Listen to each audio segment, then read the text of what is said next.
Number associated with our vector atom model. Vector atom model কি আমরা জেনেছি, এবং স্পেস কোয়ান্টাইজেশন এবং স্পিনিং অফ ইলেকট্রনস থেকে আমরা বোর ম্যাগনেটন কি তার কনসেপ্ট পেয়েছি। ওকে, এবং তার সঙ্গে করসপন্ডিং যে চারটে কোয়ান্টাম নাম্বার, এই চারটে কোয়ান্টাম নাম্বার সম্পর্কে আমরা জাস্ট ডিসকাস করেছি। এবার আমরা ডিটেলে বলবো। যেটা হচ্ছে ফার্স্ট কোয়ান্টাম নাম্বার, যেটা সেটা হচ্ছে আমাদের প্রিন্সিপাল কোয়ান্টাম নাম্বার, যেটাকে স্মল এন দিয়ে ফোকাস করা হয়। যেটা আমরা ছোটবেলায় শিখেছি কি, কোয়ান্টাম নাম্বার। কোয়ান্টাম, কারণ আমরা জানি সমস্ত কিছু কোয়ান্টাইজ, অ্যাটমিক ফিজিক্সেও সমস্ত রাশিগুলোই হচ্ছে কোয়ান্টাইজ। কাজেই এর অ্যাসোসিয়েটেড কোয়ান্টাম নাম্বার প্রয়োজন হলো। প্রথম কি কোয়ান্টাম নাম্বার, সেটা হচ্ছে প্রিন্সিপাল কোয়ান্টাম নাম্বার। প্রিন্সিপাল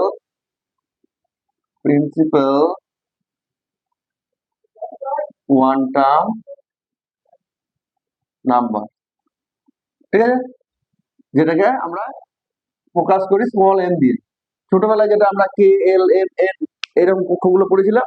কে কক্ষ ডিনোট করে ফর এন ইকুয়াল টু কি 1, এন ইকুয়াল টু 2 হলে এল কক্ষ, এন ইকুয়াল টু 3 হলে এম কক্ষ, এন্ড সো অন। ঠিক আছে, তো এবার এখানে কিন্তু শেষ নয়, আমরা কিন্তু এখানেই শেষ করে ফেলেছিলাম। ঠিক আছে, কারণ একই প্রিন্সিপাল কোয়ান্টাম নাম্বার যুক্ত একাধিক ইলেকট্রন থাকতে পারে, তাদের পরিচয় কিন্তু আলাদা হওয়া দরকার। এমন একটি কোনো বাড়িতে দুটি বাচ্চা জন্মগ্রহণ করলে দুটো বাচ্চার নাম কিন্তু একই হওয়া যায় না, দুটো বাচ্চার নাম আলাদা হবে। ঠিক আছে, তা নাহলে একটা নাম ধরে রাখলে দুজনই সাজাতে হবে। ঠিক আছে, কাজেই কি করতে হবে, আমাকে আর একটা কোয়ান্টাম নাম্বার আমাকে চুজ করতে হবে। সেকেন্ড কোয়ান্টাম নাম্বার হচ্ছে অরবিটাল কোয়ান্টাম নাম্বার, যেটাকে এল দিয়ে প্রকাশ করছি। এন এর করসপন্ডিং এল হবে, এর আমি সাইডে ছোট্ট করে লিখে দিচ্ছি, সেটা হচ্ছে এল হবে n মাইনাস 1। যদি n এর ভ্যালু, আমি কথা বলছি, কে এল এল কক্ষ হয়, তাহলে n এর ভ্যালু 2, তাহলে n এর ভ্যালু যদি 2 হয়, তাহলে এল হবে 0 আর 1, আর ম্যাক্সিমাম ভ্যালু হবে n মাইনাস 1, মানে 2 মাইনাস 1 মানে 1। 0 হতে পারে, 1 হতে পারে। ওকে, আচ্ছা, নেক্সট আসছে কি magnetic quantum number. Magnetic quantum number, what is magnetic quantum number? হচ্ছে ml। ঠিক আছে, ml is the magnetic quantum number. এটা কিন্তু এই ডিজেনারেসিটা নরমালি পাওয়া যায় না। এর হোয়াট ইজ দ্য ডিজেনারেসি, মানে আমরা পাউলি এক্সক্লুসিভ প্রিন্সিপাল পড়েছি যে চারটে কোয়ান্টাম নাম্বার কোনো দুটো ইলেকট্রনের এক হতে পারে না। ঠিক আছে, কাজেই আমার কোনো দুটো ইলেকট্রনে যদি এন ভ্যালু সেম এল ভ্যালু সেম হয়ে যায়, সেটা তো পসিবল নয়। কারণ আর নিশ্চয়ই কোনো একটা কোয়ান্টাম নাম্বার রয়েছে যে দুটো ইলেকট্রনের এন একই এল একই, দিস ইজ নট পসিবল। ঠিক আছে, so we have to apply an magnetic field in a direction specifically along z axis. Okay, তাহলে জেড অ্যাক্সিস বরাবর যদি একটা ম্যাগনেটিক ফিল্ড দিই, ওই যে দুটো ইলেকট্রনের এন ভ্যালু এল ভ্যালু সেম, সেই দুটো ইলেকট্রনের দেখা যাবে আমাদের আর একটা ভ্যালু আলাদা হয়ে যাচ্ছে, যেটা এমএল বলছি কোয়ান্টাম নাম্বার। ওকে, তো এমএল এর কোয়ান্টাম নাম্বারটা আলাদা হয়ে যাচ্ছে। তো এবার এমএল এর কোয়ান্টাম নাম্বার আলাদা হলে কি হবে, কত হতে পারে, সেটা হচ্ছে এমএল এর ভ্যালু হতে পারে ম্যাক্সিমাম 2l প্লাস 1। এল এর ভ্যালু যদি 2 হয়, তাহলে 2l প্লাস 1 মানে 2 ইন্টু 2 প্লাস 1 মানে হচ্ছে 5। কি করে, আমরা এক্সাম্পল দিয়ে বলছি, যদি 2 হয় তাহলে এটা হবে প্লাস 2 প্লাস 1 0 মাইনাস 1 মাইনাস 2, কটা হলো 1 2 3 4 5। ফর n ইকুয়াল টু, একটা এক্সাম্পল দিয়ে লিখছি, n ইকুয়াল টু 3। ঠিক আছে, তাহলে l ইকুয়াল টু হবে আমাদের, l ইকুয়াল টু হবে 2 1 0, আর তার করসপন্ডিং ml হবে। ঠিক আছে, এখানেই শেষ নয়, দেখা গেল যে কিছু কিছু ইলেকট্রনের প্রায় দুটো ইলেকট্রনের এনও এক এলও এক এমএলও এক, মানে সাপোজ এন এর ভ্যালু 3, এল এর ভ্যালু 2, এমএল এর ভ্যালু প্লাস 2। ঠিক আছে, একই লেভেল যুক্ত, একই ডেজিগনেশন যুক্ত দুটো ইলেকট্রনের একই সেম কোয়ান্টাম নাম্বার, এটা হতে পারে না। কাজেই আর একটা কোয়ান্টাম নাম্বার রয়েছে, সেই কোয়ান্টাম নাম্বারটা কি, সেই কোয়ান্টাম নাম্বারটা হচ্ছে spin quantum number. Spin quantum number, যেটাকে এস দিয়ে ডিনোট করছে। ঠিক আছে, এবার দুটো ইলেকট্রনের যদি এই তিনটে কোয়ান্টাম নাম্বার এক হয়, তার কিন্তু স্পিন আলাদা হবে, যেটা হচ্ছে প্লাস হাফ আর হচ্ছে মাইনাস হাফ। ঠিক আছে, তাহলে এই হচ্ছে আমাদের কোয়ান্টাম নাম্বার। এবার তার সঙ্গে অ্যাসোসিয়েটেড দুটো কোয়ান্টাম নাম্বার আছে, সেটা হচ্ছে টোটাল আমার অরবিটাল কোয়ান্টাম নাম্বার। যেটা টোটাল বলতে আমার অ্যাকচুয়ালি যেটা অরবিটালের সঙ্গে স্পিন কাপলিং এ হয়ে যেটা হয় সেটাকে বলছি আমরা জে। ঠিক আছে, জে মানে হচ্ছে টোটাল কোয়ান্টাম নাম্বার। টোটাল এর যদিও এখান থেকে তৈরি, তবুও আমি লিখছি total angular momentum quantum number. ঠিক আছে, এটা অ্যাডিশনাল এক্সট্রা। ঠিক আছে, সেটাকে আমরা কি দিয়ে প্রকাশ করছি, ওটা যেন এমএল করেছি, এটা জে দিয়ে প্রকাশ করছি। জে, জে মিনস এল প্লাস মাইনাস এস। ঠিক আছে, এটা আমরা পরে বলবো এটা কি হলো। এটা হচ্ছে জে প্লাস মাইনাস এস, এটা হচ্ছে আমার টোটাল কোয়ান্টাম নাম্বার। এটা একটা অ্যাডিশনাল কোয়ান্টাম নাম্বার যেটা derive from your orbital and spin interaction. ঠিক আছে, আচ্ছা এইবার আমরা ম্যাগনেটিক কোয়ান্টাম নাম্বার তো আমরা বুঝতেই পারছি যে সিম্পল আমাদের অরবিটাল আমার শেপের উপর ডিপেন্ড করছে। যেটা স্ফেরিক্যাল অরবিট হলে আমার n ইকুয়াল টু 1 হবে, এবং যদি এল আসে, এল অ্যারাইজ করে, এল এর ভ্যালু 0 না হয়ে 1 2 3 4 হয়, তাহলে সেই স্ফেরিক্যালনেস বা সিমেট্রিটা আস্তে আস্তে লস করবে এবং তার শেপটা ইলিপ্টিক বা ডাম্বল শেপ হতে লাগবে। ঠিক আছে, তো কাজে আমার এই দুটো ইনহারেন্ট, এই দুটো কোনো গল্প নেই, কিন্তু আমার এই যে ম্যাগনেটিক কোয়ান্টাম নাম্বারটা কিন্তু অটোমেটিক্যালি অ্যারাইজ করবে না, বাইরে থেকে এক্সটার্নাল ম্যাগনেটিক ফিল্ড দিতে হবে। ঠিক আছে, তাহলে what is magnetic quantum number? Magnetic quantum নাম্বারকে আমরা এমএল দিয়ে প্রকাশ করেছি, এবং কোথা থেকে আসছে সেটা আমরা ব্যাপারটা একটু আগেই বলেছি, মানে আগের ক্লাসেই বলেছিলাম। Magnetic quantum number space quantise যখন বলেছিলাম, কি ছিল শর্তটা? শর্ত ছিল pl cos theta equal to ml h cut, একটা শর্ত বলেছি, the condition for space quantized. What is PL? PL is the angular momentum. ঠিক আছে, angular momentum, not quantum number. দেখে কোয়ান্টাম নাম্বার দিয়ে মাল্টিপ্লাই করতে হবে কার সঙ্গে? এইচ কাটার সঙ্গে, তবে আমি অ্যাঙ্গুলার মোমেন্টাম পাবো। ঠিক আছে, বোঝা গেল? ঠিক একইভাবে পি এস যদি হয়, তাকে এস স্পিনের যে অ্যাঙ্গুলার স্পিনের যে আইগেন ভ্যালু, তাকে দিয়ে এইচ কাট দিয়ে মাল্টিপ্লাই করতে হবে, তখন আমরা পাবো পি এস।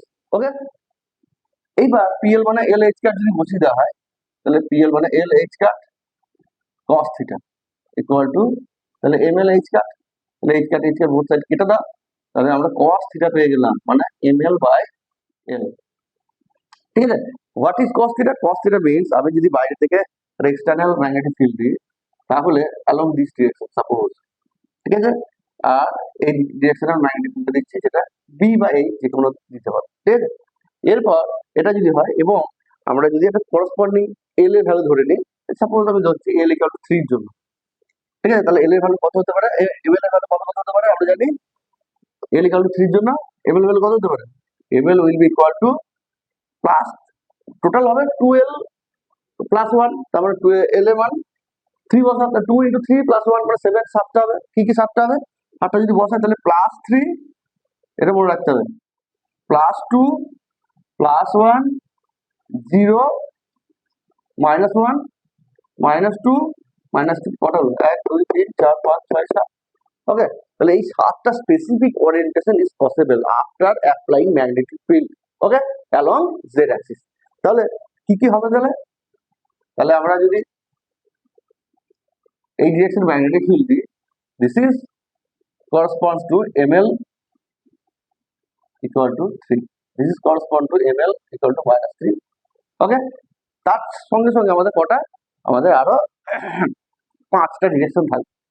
ঠিক আছে, তো কি 5টা ডিরেকশন? তাহলে এই যে টোটাল একে আমি 5টা ডিরেকশন দিয়ে ডিভাইড করি। ঠিক আছে, তাহলে 1 2 হলো 3 4 5 6 7। ওকে, তাহলে এইখানে কত পাবো? আমি 5টা ডিরেকশন কত পাবো বুঝতে পারছো? এই যে থিটা ভ্যালু করসপন্ডিং হবে cos inverse ml by L. এবার পরপর ভ্যালুগুলো যদি বসানো যায়, এল এর ভ্যালু কত? প্রথমে যদি প্রথমটাই যদি দেখি আমি 3টা, তাহলে কত হবে? cos ইনভার্স ml এর ভ্যালু 3, এল এর ভ্যালু 3, cos ইনভার্স 3/3 মানে হচ্ছে আমাদের 1, cos ইনভার্স 1, cos ইনভার্স 1 কার হবে? 0, তাই তো? তাহলে 0 ডিগ্রি হলো। তারপরে এটা কত হবে? থিটা, একটা থিটা, এটা পর যদি থিটা 2 ধরি, তাহলে cos ইনভার্স ml এর ভ্যালু কত? 2, 2/3, এটা ক্যালকুলেট করে দেখি কত হবে। তারপরটা হবে theta 3 equal to cos inverse 1/3। ঠিক আছে, তারপরটা কত হবে? Theta 4 equal to cos inverse 0। ঠিক আছে, তারপরটা হবে theta 5 equal to cos inverse 1/3। ঠিক আছে, তারপরটা হবে theta 6 equal to cos inverse 1/3। ঠিক আছে, তারপরটা হবে theta 7 equal to cos inverse 1/3। ঠিক আছে, তো cos জিরো মানে cos জিরো ভ্যালু এটা কি জিরো হয়, এটা যদি জিরো হয় তার মানে জিরো cos 90 পাই বাই, ঠিক আছে, তাহলে এটা হচ্ছে cos জিরো, তাহলে এটা স্পেসিফিক্যালি আমরা পাচ্ছি 90 ডিগ্রি, ঠিক আছে। তারপরে থিটা ফাই হবে কত, cos ইনভার্স, এটা নেগেটিভ চলে আসছে, ঠিক আছে, মাইনাস 1/3, ঠিক আছে। থিটা সিক্স হবে cos inverse minus 2/3, theta seven হবে cos ইনভার্স মাইনাস 1, ঠিক আছে। এই ক্যালকুলেট করলে আলটিমেটলি আমি ডিরেকশন গুলো পেয়ে যাচ্ছি, ঠিক আছে। তাহলে দেখা যাবে এই ডিরেকশন আসছে আমার,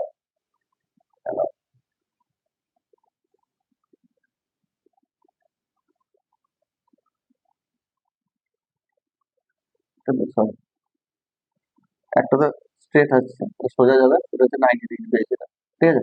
তার সঙ্গে পাবো এই দুটি direction, এই একটা, টোটাল কটা হলো, তার মানে এই আমরা পেলাম একটা, দুটো, তিনটে হয়েছে, যেটা 90 ডিগ্রি, 0 ডিগ্রি, এই একটা, ঠিক আছে। তার সঙ্গে থাকছে 1 2 3 4, টোটাল 7টা ওরিয়েন্টেশন পার্সেন্ট, ঠিক আছে। তাহলে this is the magnetic quantum number, ঠিক আছে। এর সঙ্গে আর একটা যেটা রয়েছে, রয়েছে স্পিন কোয়ান্টাম নাম্বার, যেটা কিন্তু এক্সিস্টেন্স আমার after applying any magnetic field ছাড়া পাই না, যেটা plus half minus half we cannot determine after applying any external magnetic field because this state also degenerate, ঠিক আছে। ডিজেনারেট স্টেট মানে সেই যে স্টেটের কোনো স্পেসিফিক ডিরেকশন ছাড়া আমরা কিন্তু সেটাকে আমরা বলতে পারবো না যে যে এটা প্লাস হাফ এটা মাইনাস হাফ, একটা প্লাস হাফ একটা মাইনাস হাফ শুধু ডিটারমাইন করতে পারবো, ঠিক আছে, কিন্তু কোনটা প্লাস হাফ কোনটা মাইনাস হাফ পারবো না।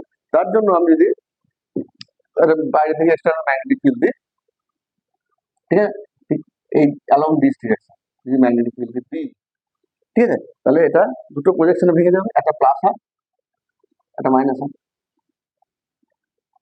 একটা দিস ডিরেকশন দিস ডিরেকশন, ঠিক আছে।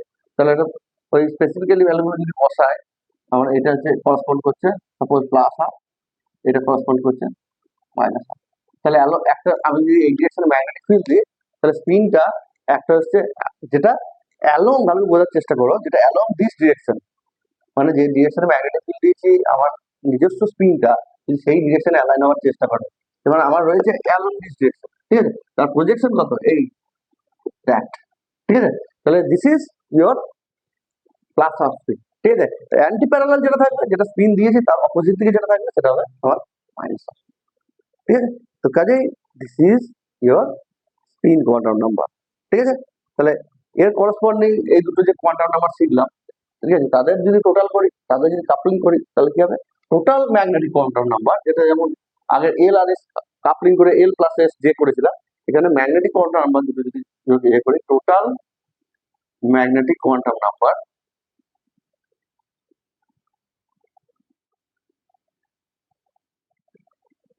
ঠিক আছে, যেটাকে আমরা এম জে লিখবো, M J will be equal to, বুঝতে পারছি কি হবে, যেটা আমাদের M L plus minus M S, ঠিক আছে। আমাদের নর্মালি যেটা স্পিনটা আসছে এবং তার সঙ্গে যেটা আমাদের ম্যাগনেটিক ফিল্ড অ্যাপ্লাই করার ফলে যে অ্যাঙ্গুলার মোশনটা আসছে তাদের যে vector sum, this is another quantum number is called total magnetic quantum, ঠিক আছে। এগুলো ডিরাইভ, এগুলো ফান্ডামেন্টাল না, ফান্ডামেন্টাল কিন্তু চারটেই, সেটা হচ্ছে principal quantum number l, orbital quantum number l, magnetic quantum number যেটা magnetic orbital quantum number m l, এবং তার সঙ্গে স্পিন কোয়ান্টাম, এই চারটে ফান্ডামেন্টাল, তার সঙ্গে আমি অ্যাডিশন করার জন্য একটা ডিরাইভ একটা নেক্সট কোয়ান্টাম নাম্বার পাবো, সেটা হচ্ছে টোটাল কোয়ান্টাম নাম্বার, আর এটা হচ্ছে টোটাল ম্যাগনেটিক কোয়ান্টাম, ঠিক আছে। ওকে, তো বোঝা গেল কোয়ান্টাম নাম্বার সম্পর্কে। এরপরে যেটা বলবো আমি, যে এই যে ম্যাগনেটিক ফিল্ড দিচ্ছি, ম্যাগনেটিক ফিল্ড দেওয়ার ফলে আমার যে স্পেসিমেনটা তো একটা নিজস্ব ম্যাগনেটাইজেশন আছে, কারণ আমরা জানি সমস্ত ম্যাগনেটিক ম্যাটেরিয়ালের মধ্যে তিনটে প্রপার্টি, একটা ডায়াম্যাগনেটিজম, প্যারাম্যাগনেটিজম, ফেরোম্যাগনেটিজম, এই তিনটে আমার প্রপার্টি থাকবেই। তো যে কোনো ম্যাটেরিয়ালই নিজেই একটা ইনহারেন্ট ম্যাগনেট, ঠিক আছে। তাহলে কারণ হচ্ছে এখানে ইলেকট্রনস রয়েছে, ইলেকট্রন গুলো রোটেট করে, বা ইলেকট্রন গুলো স্পিন রয়েছে, ঠিক আছে, ইলেকট্রন গুলো রোটেট করে এবং স্পিন হচ্ছে, তার জন্য একটা ইনহারেন্ট ম্যাগনেটিক ফিল্ড আছে, ঠিক আছে। সেই ম্যাগনেটিক ফিল্ডটা আমরা যে রয়েছে এবং তার সঙ্গে বাইরে থেকে যে ম্যাগনেটিক ফিল্ডটা দিচ্ছি সেই দুই ম্যাগনেটিক ফিল্ডের ইন্টারাকশন, সেই ইন্টারাকশনের ফলে দেখা যায় ওই বি এর অ্যাক্রসে যে অ্যাঙ্গুলার মোমেন্টাম ভেক্টরটা rotate করে। This is called precision. What is precision? Precision is the rotation of axis of rotation is called precision. ঠিক আছে, কি সেটাই লাট্টুর মোশন দেখে তো লাট্টুর মোশন কি হয়, আর লাট্টু তো নিজের অ্যাক্সিস সাইডে করে তার সঙ্গে সঙ্গে লাট্টুটা করে, তার মানে rotation of axis of rotation is called precession. তাহলে এখানে প্রিসিশন হচ্ছে কিরকম প্রিসিশন হচ্ছে, আমি যদি এই দিক বরাবর ম্যাগনেটিক ফিল্ড দিই, দিস ইজ বি, ওকে, তাহলে this is your angular momentum PL, ঠিক আছে, এটা যদি রোটেট করে এই, তাহলে একটা আমি ফার্স্ট ছিল, আমি সাপোজ ধরি এটা, দিস ইজ পিএল, ওকে, হলো, আচ্ছা এইভাবে রোটেট করছে, তো কোনো একটা পজিশন হচ্ছে আমি ধরে নিলাম পিএল, এবং কিছুক্ষণ পর যেটা গেল সেটা হবে পিএল প্লাস, সাপোজ সেই অ্যাঙ্গুলার মোমেন্টামটা চেঞ্জ হয়ে হলো delta PL plus delta PL, হলো, তার মানে নিশ্চয়ই এটা অবভিয়াসলি আমার ডেল্টা পিএল হবে, বোঝা যাচ্ছে, কারণ আমরা ভেক্টর সাম করলে এটাই আসে, ঠিক আছে। তো ভেক্টর যদি ট্রায়াঙ্গেল ল অ্যাপ্লাই করা হয় তাহলে আমরা এটা পেয়ে যাবো, হলো। তো আমি অ্যাঙ্গেলটা ধরছি, দিস ইজ ইয়োর থিটা, ওকে, আর এর সঙ্গে নিশ্চয়ই এটা এই অরিজিন, তার সঙ্গে সেটা অ্যাঙ্গেল করো, এই অ্যাঙ্গেলটা, ঠিক আছে, এই অ্যাঙ্গেলটা ধরছি আমি ডি5, ঠিক আছে, তাহলে এই ক্ষুদ্র যে কোণটা করলো সেটা হচ্ছে তোমার থিটা অ্যাঙ্গেল পর সেই ছোট্ট অ্যাঙ্গেলটা হচ্ছে ডি থিটা, মানে যদি ছবিতে সঙ্গে মানে নট টু ইন স্কেল বোঝা যাচ্ছে যে থিটার সঙ্গে থিটা অনেক ছোট হবে, ক্ষুদ্র হবে, আমি বোঝানোর সুবিধার জন্য এটা বড় করে দিচ্ছি, ঠিক আছে, আর এটা হচ্ছে ডি5, ঠিক আছে।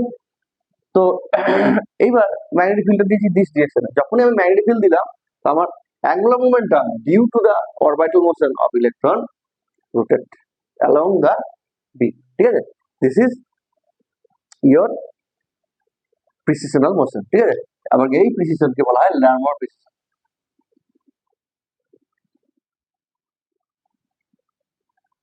ঠিক আছে, একে বলা হয় ল্যারমার প্রিসিশন। তো তাহলে আমরা জানি তাহলে প্রিসিশনাল মোশনের জন্য মানে ঘুরতে গেলে কোনো বস্তু টর্ক অ্যাপ্লাই করতে হয়, ঠিক আছে, তাহলে সেই কি পাওয়া যাবে টর্ক, সেই টর্ক টাও দিয়ে যদি ডিনোট করি, ঠিক আছে, আমার কোনো যে ম্যাটেরিয়ালটা নিয়েছি সেই ম্যাটেরিয়াল আমি বলেছি আগে একটা নিজস্ব একটা ম্যাগনেটাইজেশন রয়েছে, ঠিক আছে, যেটাকে ডিনোট করেছি আমি কোর ম্যাগনেটাইজেশন টার্মস, ঠিক আছে, সেটা যদি ডিউ টু ম্যাগনেটিক মোশন, এটা মিউ এল বলি, এটা আগেও বের করছি, মিউ এল ক্রস বি, ঠিক আছে, টাও সমান হয় মিউ এল ক্রস বি, ঠিক আছে, টাও মানে হচ্ছে টর্ক ইকুয়াল টু হচ্ছে ম্যাগনেটিক মোমেন্ট, এটা হচ্ছে যে অ্যাপ্লাইড ম্যাগনেটিক ফিল্ড, ঠিক আছে, এটা মনে রাখতে হবে। এইবার মিউ এলটা আগে পেয়েছিলাম মনে পড়ছে, ভালো ভেবে দেখো যে mu L by PL equal to ছিল ই বাই 2m, এটা আমরা আগে বের করেছি দুটো ratio, this is your angular momentum, sorry this is your magnetic moment আর this is your angular momentum, তাহলে এখান থেকে মিউ এল এর ভ্যালুটা পুট করে দিতে পারি কত, ই বাই 2m ইন্টু পিএল, তাহলে হচ্ছে e by 2m, this is constant into PL cross b, ঠিক আছে, কোনো সমস্যা নেই। তো আচ্ছা, ফর ইলেকট্রন মোশন এটা মাইনাস ছিল, সেই মাইনাস এটা দেওয়া হয়, this is with negative sign, okay, আর স্পিনের জন্য কিন্তু এটা মাইনাসটা ছিল না, মনে আছে। আচ্ছা, এইবার টর্কটাকে যদি আমি অন্যভাবে বের করি কি হবে, টর্কটা টাও, যেটা ফোর্স হচ্ছে rate of change of momentum, ঠিক আছে, torque is the rate of change of angular momentum, ঠিক আছে, তাহলে টর্ক মানে লিখতে পারি কি tau equal to dpl by dt, okay, কারণ পিএল হচ্ছে অ্যাঙ্গুলার মোমেন্টাম, তো rate of change of angular momentum is called torque, ঠিক আছে, তারপরে এটা পেয়ে গেলাম। এইবার তাহলে টর্ক মানে আবার পেয়েছি আমরা এটা, তার মানে আমরা দুটো ইকুয়েট করতে পারি, DPL by DT equal to minus E by 2m into PL cross, এটা পেয়ে গেলাম আমরা, হলো। এইবার আমরা ছবি থেকে দেখতে পাচ্ছি, ছবি থেকে আমরা বের করব কি হয়, ঠিক আছে, কি হয় ছবি থেকে দেখাই যাচ্ছে যে আমরা ডি5 এর ভ্যালু পেয়েছি এইটা, আর দিস ইজ ডি থিটা, ঠিক আছে, তাহলে ডি5 ইকুয়াল টু কত, ডি5 ইকুয়াল টু আমরা লিখতে পারি এটা হচ্ছে ডিপিএল, ঠিক আছে, ডিপিএল বাই আর এদিকে কি আসছে, এদিকে আসছে আমার এটা যদি এল এটা পিএল হয় তাহলে এইটা কত হবে, এটা বাই এটা, ঠিক আছে, মানে ডিফাইটা এই ডিফাই মানে হচ্ছে এটা বাই এটা, তাহলে এটা যদি পিএল হয় এটা হবে নিশ্চয়ই পিএল সাইন থিটা, তাই তো, এটা তো থিটা, এটা পিএল, তার মানে এইটা কত হবে, এটা পিএল সাইন থিটা, এই ট্রায়াঙ্গেল থেকে আমি বলছি এটা theta, this is PL, this is obviously PL sine theta, and it is d phi and this is your dpl, তার মানে আমি লিখতে পারি যে d phi equal to dpl by pl sin theta from triangle, ঠিক আছে। এবার যদি আমরা d phi by dt বের করি, আচ্ছা এটা d টাকে ডেল করছি, কোনো অসুবিধা নেই, কারণ d কে ডেল লেখাই যায়, ঠিক আছে, তো তাহলে এটাকে d phi by dt equal to হবে dpl by dt by pl sin theta, হলো ডিপিএল বাই ডিটি মানটা আমরা পেয়ে গেছি, ঠিক আছে, তাহলে ওই মানটা আমরা পুট করে দেবো, ওই মানটা পুট করে দিলে কি হবে, তাহলে d phi by DT equal to হবে minus E by two m into PL cross b by PL sine, okay, তাহলে এবার পিএল ক্রস বি মানে পিএল সাইন থিটা লেখা আছে, পিএল বি সাইন থিটা, আর এটা ক্রস করে মানে তার মধ্যে অ্যাঙ্গেল পি আর বি এর মধ্যে অ্যাঙ্গেল আছে থিটা, ঠিক আছে, তাহলে পি আর এটা বি এটা পিএল, এদের মধ্যে অ্যাঙ্গেল থিটা, তার মানে আমরা কি লিখতে পারি পিএল বি সাইন থিটা, তার মানে হবে minus E by twice M into PL B sine theta by PL sine theta, PL PL কেটে গেল, সাইন থিটা কেটে গেল, তাহলে আলটিমেটলি কত হচ্ছে minus E by e b by twice m, what is this quantity, d phi dt, ঠিক আছে, rate of change of angle is called angular frequency, omega l, ঠিক আছে, তারপরে আমরা কি পেলাম omega l means e b by two l, এটা vector ছিল, ভেক্টর আর নেই দরকার নেই ছাড়া, তাহলে ই বি বাই টু এল, তাহলে এটা যেহেতু ফ্রিকোয়েন্সি নেগেটিভ সাইন হতে পারে না, আমরা মড নিয়ে নেবো, তাহলে আলটিমেটলি ওমেগা এল হতে হবে e b by two l, ঠিক আছে, this is the expression for Larmor precessional frequency, মানে আফটার অ্যাপ্লাইং ম্যাগনেটিক ফিল্ড আমার অ্যাঙ্গুলার মোমেন্টামটা কি ফ্রিকোয়েন্সিতে প্রিসিস করবে ডিনোটস দ্য ভ্যালু, ঠিক আছে, তাহলে ইবি বাই টু, তাহলে বোর ম্যাগনেটন মনে রাখা খুব সহজ রাস্তা হচ্ছে, বোর ম্যাগনেটন কি পেলাম e h cut by two m, আর লামার প্রিসিশন ফ্রিকোয়েন্সি যেটা পেলাম সেটা হচ্ছে ইবি বাই টু, ঠিক আছে, দুটো এক্সপ্রেশন আমরা পেলাম। এবার যদি এটা প্রিসিশন অ্যাঙ্গুলার ফ্রিকোয়েন্সি পেয়েছি, এবার যদি ওমেগা এলটা জানি আমরা অ্যাঙ্গুলার ফ্রিকোয়েন্সি, যদি আমি বলি যে শুধু ফ্রিকোয়েন্সি কথা, ঠিক আছে, তাহলে নিশ্চয়ই বুঝতে পারছো ওমেগা এল থেকে এফ এল পাওয়া যাবে eb by two m omega two pi f f l equal to eb by twice m, তাহলে এফ এল ইকুয়াল টু হবে eb by four pi m, this is expression for normal precession frequency, okay. এবার precession of j and b about l and s, ঠিক আছে, বলছি precision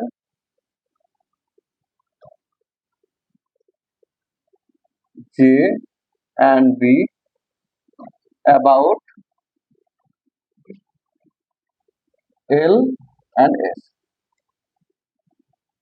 ঠিক আছে, বা আমরা এল না লিখে লিখবো পিএল অ্যান্ড পিএস, ঠিক আছে, তাহলে এবার কি দাঁড়াচ্ছে আমি যদি কোনো ফিল্ড না দিই, ঠিক আছে, তাহলে টোটাল কোয়ান্টাম নাম্বারটা কি হচ্ছে জে, ঠিক আছে, জে হচ্ছে মানে শুধুমাত্র ইন্টারাকশন এমন এল অ্যান্ড এস যদি হয়, তাহলে ইফ দিস ইজ এল মানে pl, pl due to pl, আর একটা হবে এস, দিস ইজ ইয়োর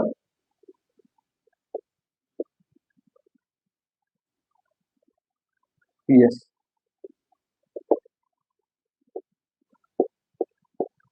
ঠিক আছে, তার মানে এই হচ্ছে আমার এল পিএল, এই হচ্ছে আমার পিএস, তাহলে এই পিএল আর পিএস এর ইন্টারাকশনের ফলে কি হচ্ছে এই জে এর অ্যামাউন্টে ঠিক আছে, এর তা এবার এখন কিন্তু আমরা ম্যাগনেটিক ফিল্ড দিইনি, এবার ম্যাগনেটিক ফিল্ড দিলে কি হবে, ম্যাগনেটিক ফিল্ড দিই যদি তাহলে this is direction of magnetic field B.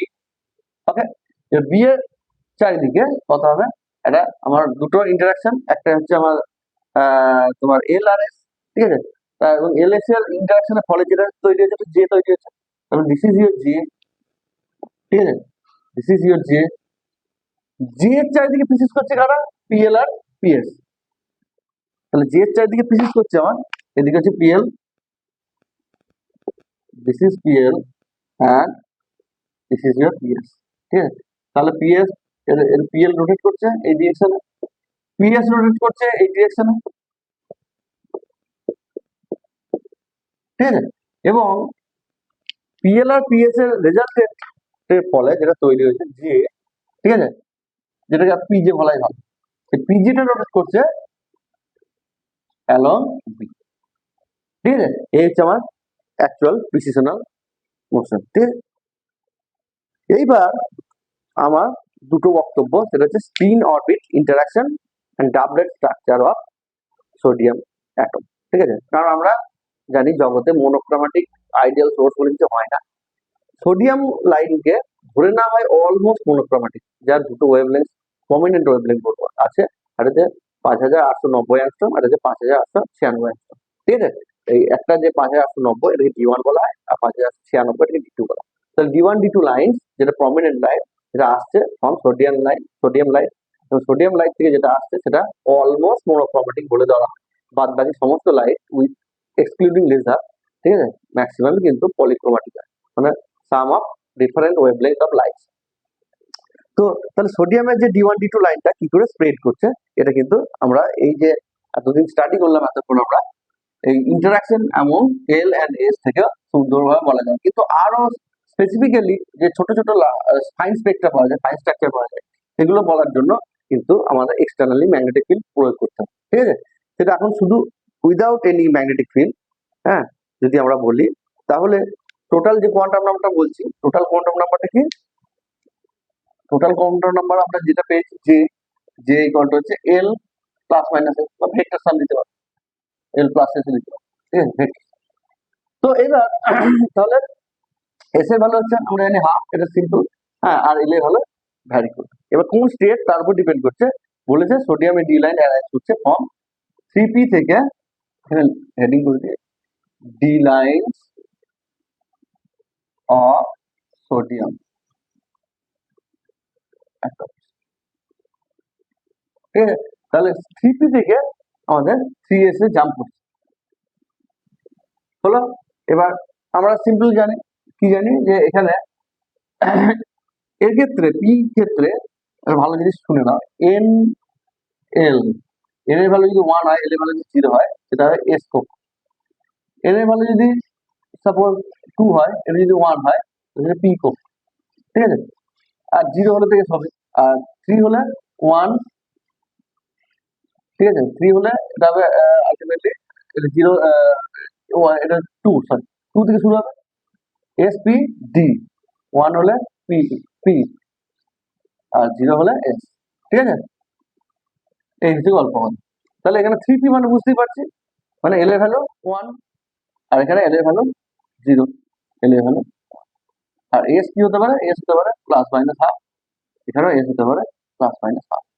এবার এদের মধ্যে কিরকম কাপলিং হবে সেটা আমরা দেখব, ঠিক আছে। তাহলে 3p ক্ষেত্রে এল ইকুয়াল টু যদি আমার দুটো হতে পারে, এল ইকুয়াল টু 0 হতে পারে, এল ইকুয়াল টু 1 হতে পারে, কারণ 3p মানে আমরা পি স্টেট মানে এন ইকুয়াল টু হচ্ছে আমাদের n equal to sp, মানে n equal to 2, তার মানে l এর করসপন্ডিং ভ্যালু হচ্ছে n minus 1, মানে 0 আর 1, ঠিক আছে, তো 0 আর 1 এই দুটো স্টেট পেলাম, ঠিক আছে, তাহলে আর এর করসপন্ডিং স্পিনটা অলওয়েজ হাফ, ঠিক আছে, আর এর করসপন্ডিং স্পিনটা অলওয়েজ হাফ, তাহলে এর যেটা কত হবে, যে will be equal two l plus minus half, 0 নিশ্চয়ই বুঝতে হচ্ছে, 0 সাথে প্লাস হাফ প্লাস অবভিয়াসলি, আর এর ক্ষেত্রে কত হবে, এর ক্ষেত্রে যে হবে l প্লাস মাইনাস হাফ, মানে 1 প্লাস মাইনাস হাফ, তারপরে দুটো ভ্যালু আসবে, একটা হচ্ছে 3/2, একটা হবে হাফ।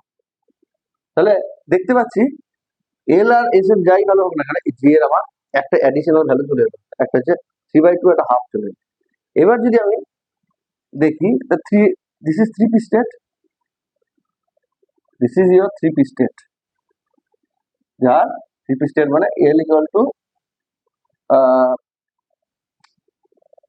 প্রথমে আমার কোনো দেয়ার ইজ নো কাপলিং, ঠিক আছে, L equal to 1, S equal to half, বেশ। আর একটা স্টেট হচ্ছে 3a স্টেট, হচ্ছে L ইকুয়াল টু 0 আর S ইকুয়াল টু হাফ, ঠিক আছে। তো 3p 3s দুটো স্টেট, কিন্তু এক্ষেত্রে আমরা দেখতে পাচ্ছি যে উপর নিচের স্টেটটা কিছু সমস্যা নেই। যখনই আমি তাদের মধ্যে কাপলিংটাকে ধরবো, এল আর এস এর কাপলিংটা ধরবো, এই স্টেটটা ডিভাইড হয়ে যাবে বাই 2 স্টেটস। কেন? কারণ এইটা হচ্ছে আমার জি এর ভ্যালু, একটা হচ্ছে 3/2, একটা জি এর ভ্যালু, একটা হচ্ছে হাফ। কিন্তু এর কোনো গল্প নেই, এর একটাই গল্প, জি এর ভ্যালু হাফ, তাই না? তাহলে কটা ট্রানজিশন হতে পারে আমরা দেখতে পাচ্ছি, দেখো দুটো ট্রানজিশন, একটা এখান থেকে এখানে হতে পারে, একটা এখান থেকে। This corresponds to D1 line and this corresponds to D2. সোডিয়ামের যে দুটো তরঙ্গ দৈর্ঘ্য পাচ্ছিলাম আমরা এক্সপেরিমেন্টালি, একটা 5890, এটা হচ্ছে 5896। This is the origin. তোমার কিভাবে কত সুন্দরভাবে আমরা জিনিসটা এক্সপ্লেন করতে পারলাম যে অ্যাটমিক ফিজিক্সের থিওরি দিয়ে, যে আমাদের সোডিয়ামের যে দুটো লাইন D1 D2 লাইন, যেটা আমরা এক্সপেরিমেন্টালি যেটা স্পেকট্রোমিটার দিয়ে দেখেছি, তার সঙ্গে কি করে থিওরিটিক্যাল ভ্যালু ম্যাচ করে। কিন্তু এবার যদি ম্যাগনেটিক ফিল্ড দিই, সিচুয়েশনটা একটু আলাদা হবে, ঠিক আছে, এটা আমরা পরে বলছি।